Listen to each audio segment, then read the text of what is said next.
আসসালামু আলাইকুম dear student, আশা করি তোমরা সবাই ভালো আছো। আজকে হচ্ছে আমরা আমাদের উচ্চতর গণিত বইয়ের অধ্যায় 10 অর্থাৎ দ্বিপদী বিস্তৃতির 10.1-এর আমরা 2 নম্বর প্রবলেমের সমাধান করব। দেখো এই প্রবলেমগুলো আমরা কত সহজে সমাধান করতে পারি। তোমরা জানো আমরা কিন্তু প্রত্যেকটা অধ্যায়েরই কিন্তু একদম শুরু থেকে শুরু করে শেষ পর্যন্ত স্টেপ বাই স্টেপ প্রত্যেকটা ম্যাথ সমাধান করি। হ্যাঁ, তো আমাদেরও দ্বিপদী বিস্তৃতির তোমার 1 থেকে শুরু করে 10.1-এর সবগুলো ম্যাথ আছে, আবার 10.2-এর তোমার 1 থেকে শুরু করে সবগুলো ম্যাথে কিন্তু আমাদের সুন্দরভাবে প্লেলিস্টে কিন্তু সাজানো আছে। তোমরা প্লেলিস্টে গিয়ে স্টেপ বাই স্টেপ প্রত্যেকটা তোমার ভিডিও দেখে তোমরা কিন্তু সবগুলা ক্লাস করে কিন্তু এই অধ্যায়ের ফুল কনফিডেন্স কিন্তু তোমরা নিতে পারো। হ্যাঁ, তো দেখো আমরা আজকের 2 নম্বর প্রবলেমটা আমরা কত সহজে কত অল্প সময়ের মধ্যে সমাধান করতে পারি। যে দেখো কি বলছে, এক্সের ঘাতে এক্সের ঘাত হচ্ছে ঊর্ধ্বক্রম অনুসারে তোমার হচ্ছে এই যেটাকে 1 + 4x টু দি পাওয়ার 6 আর খতে বলছে 1 - 3x টু দি পাওয়ার 7 এর প্রথম 4টি পদ বিস্তৃতি করো। অর্থাৎ এখানে তোমাকে দেওয়া আছে 1 + 4x টু দি পাওয়ার 6 আর এটা 1 - 3x টু দি পাওয়ার 7, এটার বিস্তৃতি করতে হবে, কিন্তু সবগুলো না, কত পর্যন্ত? 4 পদ পর্যন্ত। যে 4 পদ পর্যন্ত তোমাকে এটার বিস্তৃতি করতে বলছে। আচ্ছা, তাহলে বিস্তৃতি করার জন্য আমাদের ফর্মুলা হচ্ছে 2টা। বিস্তৃতি করার জন্য ফর্মুলা কয়টা? 2টা। আমি তোমাদেরকে আগের ক্লাসে দেখাইছিলাম যে এগুলা কিন্তু ওই যে প্যাসকেলের ত্রিভুজের সূত্র ব্যবহার করেও করা যায়। তো আমাদের যদি কোশ্চেনে যদি স্পেসিফিকভাবে না বলে যে তুমি প্যাসকেলের সূত্র ব্যবহার করে করো, তাহলে স্পেসিফিকভাবে না বললে আমরা এই ফর্মুলাতে করবো। আর যদি তোমাকে নির্দিষ্ট করে দেয় যে তুমি প্যাসকেলের সূত্র ব্যবহার করে করো, তখন আমাদের কিন্তু ওই ত্রিভুজের যে সূত্রটা আছে সেটাতে করতে হবে। আমি কিন্তু 1 নম্বর ক্লাসে ত্রিভুজের প্যাসকেলের ত্রিভুজ সূত্র দিয়ে কিন্তু আমি এই ম্যাথগুলো সমাধান করে দেখাইছি, তোমরা ওই ক্লাসটাও দেখে নিতে পারো। আর আজকে আমি এই সূত্রের মাধ্যমে করব। দেখো আমাদের এখানে 2টা সূত্র লিখছি আমি, একটা হচ্ছে 1 + y আর একটা হচ্ছে x + y। অর্থাৎ আমাদের প্রথমে যদি 1 হয়, দেখো এটার মধ্যে 1 আছে, তাহলে আমাদের এই যে 10 আমরা 1-এর যে ম্যাথগুলো করবো সবগুলো ম্যাথে দেখবা তোমার প্রথমে 1 আছে, অর্থাৎ এই ক্যাটাগরির ম্যাথ। আমাদের এখানে এই 2 ক্যাটাগরির যে কোনো একটা ক্যাটাগরি হয়। একটা হচ্ছে প্রথমে 1 থাকে প্লাস সামথিং কিছু একটা থাকে যেটাকে আমরা y বলতেছি, আর একটা হচ্ছে তোমার এখানে x বলতে তোমার 1 2 3 1 থাকবে না, 1 বাদে যে 2 3 4 বা x y z যা ইচ্ছে তাই থাকতে পারে। 1 বাদে এখানে প্রথমে যা ইচ্ছে তাই থাকতে পারে। আর এখানে +y, তো y এর পরিবর্তে y থাকতে পারে, x থাকতে পারে, z থাকতে পারে, এখানেও যা ইচ্ছে তাই থাকতে পারে। অর্থাৎ তুমি যদি দেখো প্রথমে হচ্ছে 1 প্লাস সামথিং কিছু একটা, তাহলে আমরা এই সূত্রে অ্যাপ্লাই করবো। আর যদি দেখি যে আমাদের প্রথমে 1 নাই, অন্য কিছু একটা আছে, তার সাথে আবার আরও একটা কিছু আছে, তাহলে আমরা এই ক্যাটাগরির মধ্যে ফেলবো। ঠিক আছে, তো এই 2 ক্যাটাগরির মধ্যেই আমাদের সমস্ত ম্যাথগুলো হয়। তো আমরা 10.1-এর যেগুলো ম্যাথ করতেছি সবগুলাতে দেখবে প্রথম ক্যাটাগরির মধ্যে পড়বে, অর্থাৎ প্রথমে 1 থাকবে, তার সাথে সামথিং কিছু একটা যোগ করা থাকবে।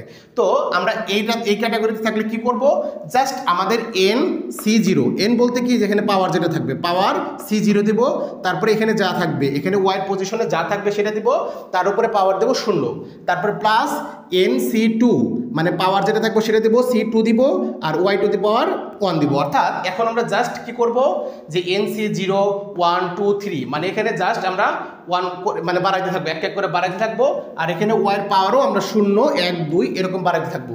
কোন পর্যন্ত যাব? যতক্ষণ না পর্যন্ত আমাদের NCN হয়, অর্থাৎ এই পাওয়ারটা এখানকার মানটা আর এখানকার মানটা যতক্ষণ না সমান হয় সে পর্যন্ত যাবো। আর এখানে y টু দি পাওয়ার তখন n এর সমানই হবে, অর্থাৎ এখানে y এর পাওয়ারটা এখানে যেটা থাকবে সেটা সমান হবে, তো অর্থাৎ লাস্ট পথ হবে এটা। বুঝতে পারছো? তাহলে দেখো আমরা একটা প্রবলেম সমাধান করি। ক নম্বরটা দেখো, আমাদের ক নম্বর কোশ্চেনটাতে কি বলছে, যে 1 + তোমার 4x টু দি পাওয়ার হচ্ছে 6, তাহলে এটার বিস্তৃতিটা আমরা করব। তাহলে দেখো সর্বপ্রথম কি লিখবো, NC0, তাহলে তুমি সুন্দর করে n এর মান কত আমাদের 6, পাওয়ার 6 ছিল, তারপরে c আমরা এখানে দেবো 0, তারপরে দেখো আমাদের এখানে y, তাহলে y এর পজিশনে কি আছে বলো তো, y এর পজিশনে 4x আছে, তাহলে আমরা এখানে তুলবো 4x টু দি পাওয়ার কত 0, তারপর আমরা দেবো প্লাস, যে প্লাস ছিল প্লাস দেবো, প্লাস দিয়ে এখানে NC1, অর্থাৎ n কত আমাদের 6, তারপরে C1 ইন্টু আমাদের হচ্ছে y ছিল তোমার 4x, তার উপরে পাওয়ার কত হবে 1 হবে। অর্থাৎ এই যে প্রথমে দেখো পাওয়ার ছিল 0, তারপরে দিলাম 1, এখানে ছিল 0, এখানে দিলাম 1, তাহলে তারপর একটা পদটা কী হবে বলো তো, 6C2 তোমার 4x টু দি পাওয়ার 2। দেখো 3টা পদ হলো, তাহলে তারপরের পদ কী করবো বলো তো, যে 6C3 4x টু দি পাওয়ার তোমার হচ্ছে 3। অর্থাৎ যেখানে যেটা দেখছিলাম আমরা নিচে সির এখানে 1 2 3 এরকম আস্তে আস্তে বাড়াবো এক এক করে, আর এদিকে y এর পাওয়ার এক এক করে বাড়াবো। যে প্রথমে ছিল 0, তারপরে 1, তারপর 2, তারপর 3।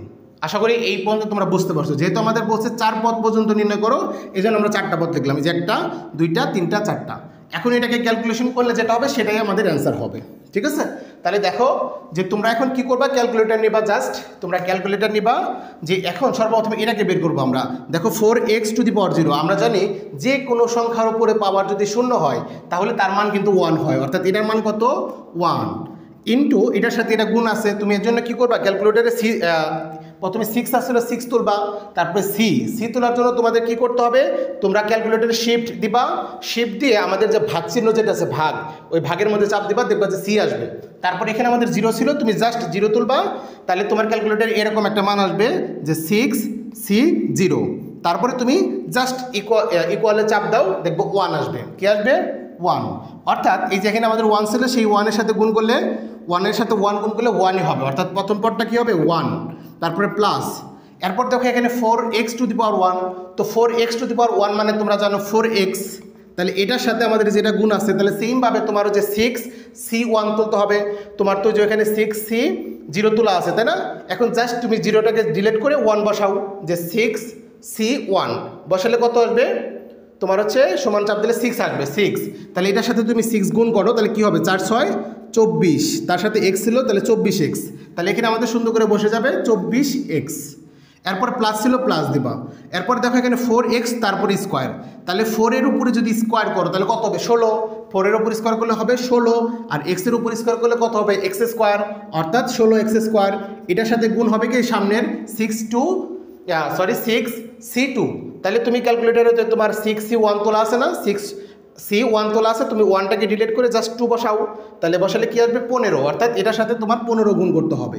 এটার সাথে কি গুণ করতে হবে 15 গুণ করতে হবে, তাহলে 15-র সাথে তুমি যদি 16 গুণ করো, 15-র সাথে 16 গুণ করলে তোমার আসবে 240, তাহলে 240 তার সাথে x² ছিল x² দিবা, অর্থাৎ এখানে বলবে 240x²। বুঝতে পারছো ব্যাপারটা? হ্যাঁ। এরপর দেখো এই যে এটা, তাহলে আমরা এখানে মানে 6C3 কত মান সেটা আমরা বের করব।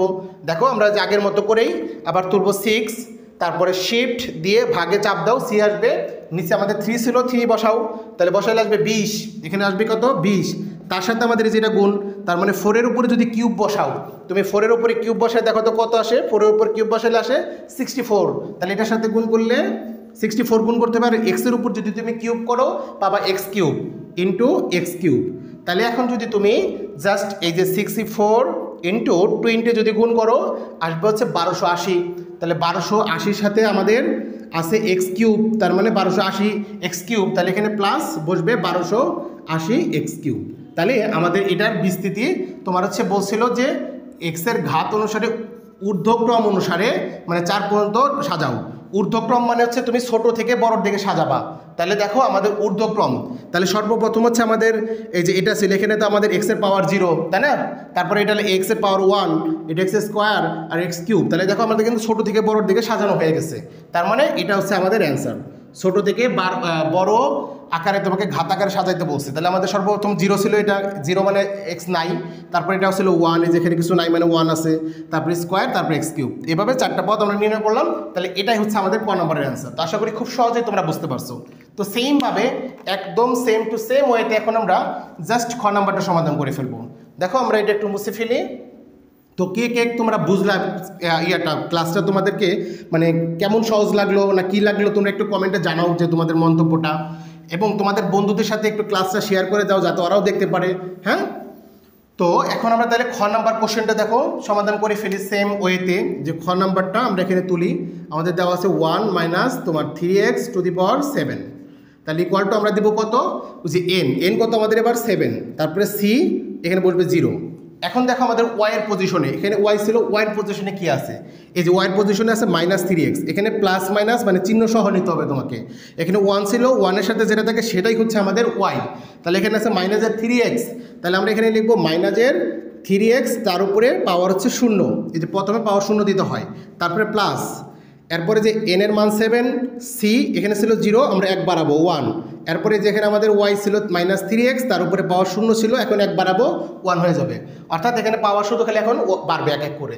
তারপরে দেখো আমরা কী করবো, এখানে যে 7C2 -3x তার উপরে square plus 7C 3 minus 3x to the power 3। বুঝতে পারছো? জাস্ট আমরা এই যে n এর মান 7, এটার কোনো পরিবর্তন নাই, জাস্ট তুমি যে c এর এখানে 0 1 2 3 বসাবা, আর y এর পজিশনে যা ছিল তার পাওয়ার এক এক করে বাড়াবা। প্রথমে 0 1 2 3, যেহেতু আমাদের 4 পদ বন্ধু বলছিল 4টা হয়ে গেছে, আর দরকার নাই। ওকে, তাহলে দেখো এখন জাস্ট আমরা আগের মতো করে সমাধান করব।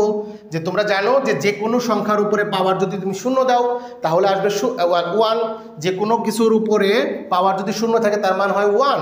আর হলো 7c0, অর্থাৎ এখানে 7 থাকুক 100 থাকুক 5 কোটি থাকুক, c0 যদি দাও তার মান 1 আসে। যে ক্যালকুলেটর তুমি যদি তুলো 7c0 যদি তুলো আর হলো 1, আর এখানেও পাইছো 1, তাহলে 1 এর সাথে 1 গুণ করলে কি আসবে বলো তো? 1 আসবে। তারপরে প্লাস, এখন আবার এখানে এটা তুলতে হবে, তাই না? এখানে দেখো -3x তার উপরে পাওয়ার, তো মাইনাস থাকলে আমরা জানি উপরে যদি বিজোড় পাওয়ার থাকে তাহলে একটা মাইনাস আসে প্রথমে, তাই না? একটা মাইনাস আসে। আর 3 এর উপরে 1 বসালে তো 3 আসবে, আর x এর উপরে 1 বসালে তো x-ই আসবে, অর্থাৎ -3x। তার সাথে আমাদের গুণ আছে কি, যে 7c1। তাহলে আমরা আগের মতো করে 7c1 এর মান কত সেটা বের করব, তাই না? এই যে 7 তুলবা, শিফট দিবা, ভাগ দিবা, c চলে আসবে, আর 1 দিবা, তাহলে আসবে তোমার 7 আসবে। এটা গুণ করলে কত আসবে? 7। তাহলে দেখো 7 সাথে 3 গুণ করলে 21, এটা মাইনাসের ছিল আর x ছিল, তার মানে -21x। তাহলে এখানে তুমি তুলো মাইনাসের, এই জায়গায় প্লাসের পরিবর্তে তাহলে কি হবে? কারণ এই প্লাসে মাইনাসে তো মাইনাস হয়ে যাবে, তাই না? তাহলে এখানে -21x হবে।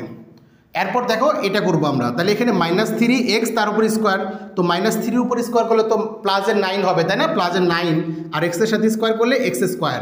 এটার সাথে গুণ করতে হবে কি, এই যে আমাদের 7c2। তাহলে আমাদের ক্যালকুলেটরে তো 7c1 তোলা আছে, জাস্ট তুমি 1-কে ডিলিট দিয়ে 2 তুলো, তাহলে আসবে 21। তাহলে এটার সাথে তুমি যদি 21 গুণ করো, তাহলে 21-এর সাথে 9 গুণ করলে কত হবে? 21-এর সাথে 9 গুণ করলে 189, তাহলে 189, তার সাথে x স্কোয়ার ছিল x স্কোয়ার বসবে, এই মাইনাসটা তো প্লাস হয়ে গেছে, তাই না? তাহলে এখানে প্লাসের 189x স্কোয়ার হবে। এরপর দেখো আবার এখানে -3 তার উপরে কিউব, তাহলে মাইনাসের উপরে যদি বিজোড় সংখ্যক পাওয়ার থাকে তাহলে মাইনাস আসবে, তাই না? তাহলে এখানে একটা মাইনাস আগে থেকে দিয়ে রাখি, তাহলে এই 3-র উপরে যদি তুমি কিউব করো তাহলে আসবে 27, অর্থাৎ -27x³ আসতো এখানে, তাই না? তার সাথে গুণ করতে হবে কি, 7c3। তাহলে দেখো আমরা 7c3-র মান কত সেটা বের করি। 7 তুলবো, শিফট দিব, ভাগে চাপ দিব, c আসবে, তার নিচে আমরা 3 দিব, তাহলে আসবে 35। তাহলে এটার সাথে আমাদের 35-কে গুণ করতে হবে। তাহলে 35-এর সাথে তুমি 27 গুণ করো, 35-এর সাথে তুমি যদি 27 গুণ করো আসবে 945। তাহলে এখানে আসবে 945x³ মাইনাসের, তাহলে এখানে -945x³ আসবে। দেখো আমাদের x-এর পাওয়ার ছোট থেকে বড় দিকে সাজানো হয়ে আছে, অর্থাৎ বিস্তৃত হয়ে গেছে। তাহলে এটা হচ্ছে আমাদের খ নাম্বারের অ্যান্সার। দেখো আমরা খুব সহজেই কিন্তু 2-এর ক খ দুইটা কিন্তু খুবই অল্প সময়ের মধ্যে এবং খুব ভালোভাবে আমরা কিন্তু বুঝতে পারছি, তাই না? তো তোমাদের পরবর্তী ক্লাস তোমরা রেগুলার পেতে আমাদের চ্যানেলটা একটু সাবস্ক্রাইব করে রাখো এবং তোমাদের বন্ধুদের সাথে একটু ক্লাসটা একটু শেয়ার করে দাও, যাতে ওরাও দেখতে পারে। সবাই সুস্থ থাকো, ভালো থাকো, আসসালামু আলাইকুম।